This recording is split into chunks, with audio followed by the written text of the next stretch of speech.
বুঝিলো দাদা চলে আরে একদম না হাই ওর না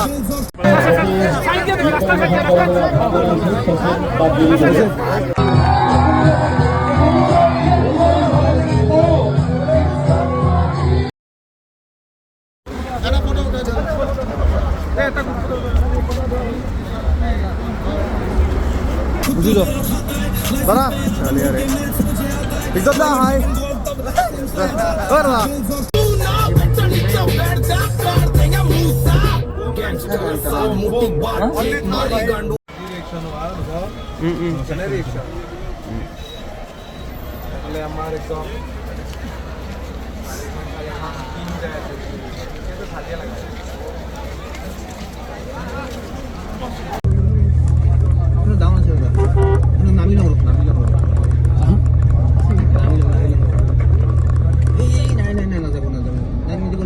পাল্টিগুনি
ৰক্ষা কৰাৰ এক প্ৰক্ৰিয়া হাতত লৈছে যদিও এইটো প্ৰকৃতাৰ্থত কিছু কিছু আমাৰ বিতৰ্কৰ মাজত আহিছে তথাপিতো এনেকুৱা এটা অনুষ্ঠান আমাৰ মাজত উপস্থিত কৰাৰ কাৰণে আমি এখেতসকললৈ আন্তৰিক ধন্যবাদ জ্ঞাপন কৰিছোঁ আৰু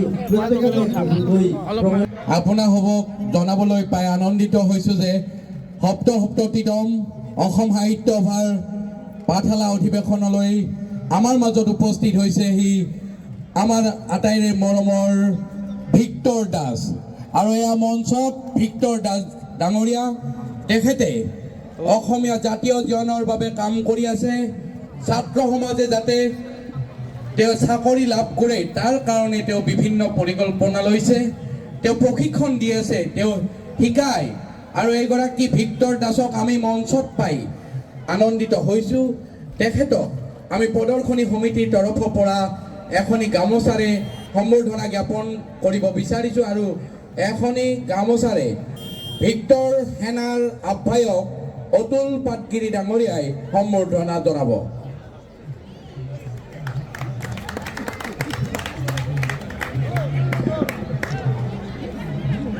আমি আপোনাসবক জনাবলৈ পাই আনন্দিত হৈছোঁ আজি শ্ৰদ্ধা জনগণে একেবাৰে ভিক্টৰ দাসক চাবলৈ হেতা পৰা লগাইছে এয়া তেখেতৰ জনপ্ৰিয়তা এয়া ভিক্টৰ দাসৰ জনপ্ৰিয়তা হয়নে নহয় কওক ৰাইজ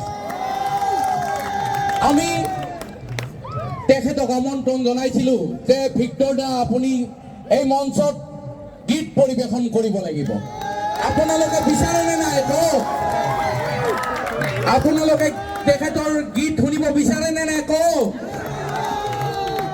তেখেতে আমাক কৈছিল তেখেতৰ শাৰীৰিকভাৱে কিছু অসুস্থ হৈ আছে তেখেতে কণ্ঠস্বৰত কিছু সমস্যাৰ সন্মুখীন হৈ আছে এই যে লুইট কোম্পানীৰ এই আমাৰ থলুৱা যুৱকসকলৰ উৎপাদিত মৌ আমি কিয় ভিক্টৰ দাসক দিব বিচাৰিছোঁ, ভিক্টৰ দাস ডাঙৰীয়াক দিব বিচাৰিছোঁ জানেনে? তেখেতৰ কণ্ঠস্বৰ ভাল হ'ব লাগিব। অসমত জাতীয় জ্ঞানৰ কাৰণে তেওঁ সংগ্ৰামী সত্তাৰে কাম কৰি যাব লাগিব। তেখেতে শালীনতা বজাই আমাৰ মাজত কথাবোৰ কামবোৰ দেখুৱাব। তেখেতে শালীনতা ৰক্ষা কৰে আজিকালি, আমি ভাল পাওঁ। তেওঁ সুন্দৰ গান গায়, সুন্দৰ গীত পৰিৱেশন কৰে। আজি দেখিছে অজস্ৰ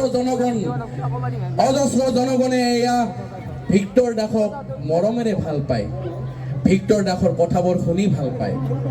ভিক্টৰ দাসৰ যি তেওঁ প্ৰশিক্ষণ শিবিৰত যিসকল ছাত্ৰ ছাত্ৰীয়ে প্ৰশিক্ষণ লৈছে তেওঁলোকে আজিকালি চৰকাৰী চাকৰি লাভ কৰিছে। এই আমাৰ কাৰণে, অসমীয়া জাতিৰ কাৰণে আচলতে গৌৰৱৰ কথা। আমাৰ জুবিন গাৰ্গ মহোদয়েও আমাৰ মৰমৰ শিল্পী ইয়াৰ আমঠু জুবিন গাৰ্গ ডাঙৰীয়াই এই ভিক্টৰ দাস ডাঙৰীয়াক বহু ভাল পায়, কাৰণ তেখেতৰ মাজত স্বকীয়তা আছে, তেখেতৰ মাজত জাতীয়তাবোধৰ চেতনা আছে। আমি ভিক্টৰ দাস ডাঙৰীয়াক অন্তৰৰ পৰা ভাল পাওঁ। আৰু তেখেতে এষাৰ কথা কৈছে যে অসম সাহিত্য সভাৰ সপ্তসপ্ততিতম এই পাঠালা অধিৱেশনত তেখেতে সম্পূৰ্ণ শালীনতা বজাই ৰাখি গীত পৰিৱেশন কৰিব। আৰু প্ৰথমে তেখেতে এই মৌ ল'ব বিচাৰিছে, কিয় জানেনে?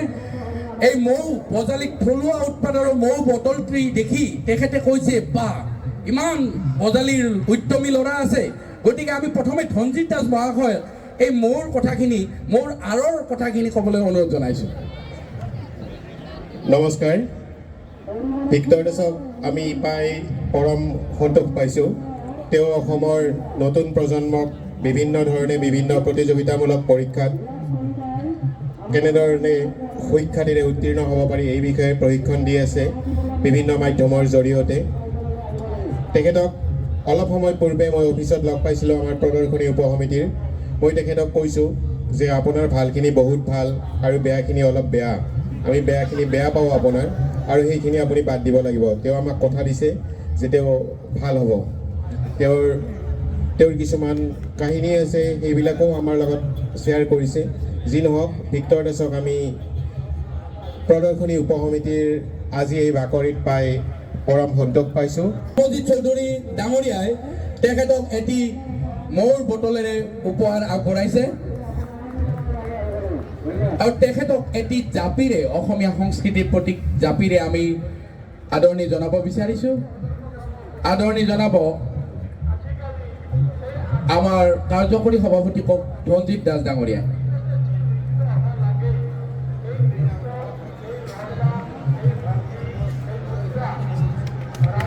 এয়া কাৰ্যকৰী সভাপতি ধনজিৎ দাস ডাঙৰীয়াই তেখেতক আদৰণি জনাইছে। আমি সম্পূৰ্ণৰূপে জনগণক উৎসাহ যোগোৱা তেখেতক ভিক্টৰ দাস মহাশয়ক গীত পৰিৱেশনৰ বাবে আহ্বান জনাম। লগতে আমাৰ মাজত ছাত্ৰ ছাত্ৰীসকল আছে, ছাত্ৰ ছাত্ৰীসকলক যাতে ভৱিষ্যতে ভাল মানুহ হ'ব পাৰে, ভিক্টৰ দাস মহাশয়ে যাতে সুন্দৰ বক্তব্য এটি ৰাখে আৰু গীত পৰিৱেশন কৰে, এয়া অনুৰোধ কৰিছোঁ। সম্পূৰ্ণ তেওঁ সুন্দৰভাৱে কৈছে যে অসম সাহিত্য সভাৰ এই পাঠালা অধিৱেশনত আহি তেখেত আনন্দিত হৈছে। পাঠালা বজালী ৰাইজে তেখেতক মৰম কৰিব জানে আৰু আমি তেখেতক মাইক্ৰফোন আগবঢ়াইছোঁ। ধন্যবাদ কমিটিলৈ, মাতটো গমেই পাইছে আজি একচুৱেলি। পোনপ্ৰথমতে সকলোকে এইটোৱে ক'বলৈ বিচাৰিম, ধন্যবাদ জ্ঞাপন কৰিছোঁ আপোনালোকে মোক ইয়ালৈ মাতি অনাৰ বাবে, আৰু গোটেই পাঠশালাবাসী ৰাইজ, সৰু ডাঙৰ সকলোৰে আশীৰ্বাদ লৈ এটাই কথা ক'ম যে কি আমি এই সময়ত আমি একত্ৰিত হোৱাৰ সময় হৈছে। যি সময়ত আমাক বিভাজন কৰাৰ এটা প্ৰচেষ্টা চলি আছে, সেই প্ৰচেষ্টা যেন আমি নেওচি আমি একত্ৰিত হোৱাৰ, আৰু একত্ৰিত কৰিবৰ যিটো মোৰ প্ৰচেষ্টা, আজি যিখিনি আপোনালোক মানুহ মোৰ সন্মুখত আছে সকলোৰে এই মৰমটো দেখা পাই এটলিষ্ট ইমানখিনি বুজি পাইছোঁ যে ইমানো টান নহয় অসমখন একত্ৰিত কৰা উজনিৰ পৰা নামনিলৈকে। কাৰণ আমি মানুহবোৰ, আমাৰ এটা জাতীয়তাবাদ সকলোৰে আছে, আৰু যদি জাতীয়তাবাদ নাথাকিলে হয় তেনেহ'লে এনেকুৱা অনুষ্ঠান এনেকৈ চলি নাথাকিলে হয়। ৰাইজে কি কয়, হয়নে নহয়? হয়নে নহয়? এই শুনা পোৱা নাই, পাঠশালাবাসী ৰাইজৰ মাতটো আৰু অকণমান ডাঙৰ হ'লে ভাল লাগিব নেকি? বোলো হয়নে নহয়? এক্সেক্টলি। চ' মই ডেফিনেটলি বহুতৰে বেলেগ বেলেগ ধৰণৰ প্ৰতিক্ৰিয়া মোৰ প্ৰতি আছে। তো মই এই কথাটোৱে ক'ম যে মোৰ যিখিনি চিন্তাধাৰা, মোৰ চিন্তাধাৰাটো হৈছে আপোনালোক সকলোৰে লগত একত্ৰিতভাৱে আমি এখন বৰ অসম গঢ়াৰ আমাৰ যিটো এটা সপোন, বৰ অসম গঢ়িব ইচ্ছা আছে নাই? বৰ অসম গঢ়াৰ ইচ্ছা আছে নাই? সকলোৰে আছে। আৰু বৰ অসম গঢ়িবৰ কাৰণে আমি একত্ৰিত হ'বলৈ লাগিব। আৰু একত্ৰিত এনেকৈ আমি কিছুমান অনুষ্ঠান বা কিছুমান আজিৰ এই যিখন আপোনালোকে যিটো অনুষ্ঠান, এই অনুষ্ঠানৰ জাপি আজি আমাৰ গোটেই বিশ্ব লাইক এটা ৰেকৰ্ড তেওঁলোকে স্থাপন কৰিছে। চ' এই কথাটোৱে ক'ম যে মোৰ মাতটো ঠিকে আছে ন, মানে ভাঙা টাইপ লাগি আছে ন? অকণমান ভাঙি আছে, ঠিকে আছে, অকণমান তলত হেৰি কৰিম বাৰু। বাকী ভিক্টৰ খেনা কিমান আছে ইয়াতে? ভিক্টৰ খেনা কিমান আছে?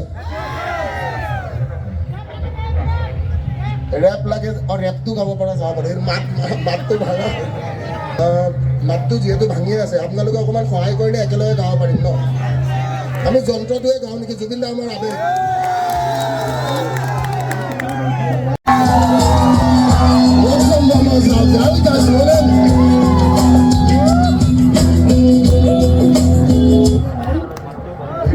আগত পাই দিওঁ।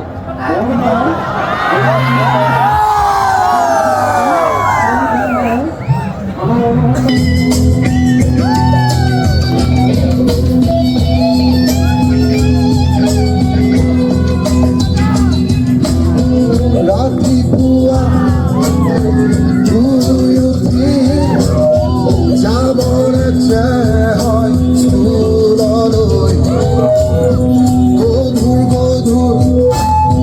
পঢ়াৰ বোজা কঢ়িয়াতে যায় দিন দূৰলৈ। স্কুলৰ ক্ষেত্ৰত টিউচন কৰি ঘূৰি আহি একো নাপাওঁ। পুৰা মাত কাটি আছো, উপায় নাই। তাতে হোমৱৰ্ক কৰি আগুৰি বিচনাত পুৰাকেই লগাবৰি আমি যে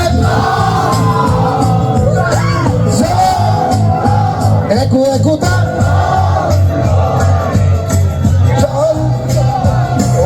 আমি যে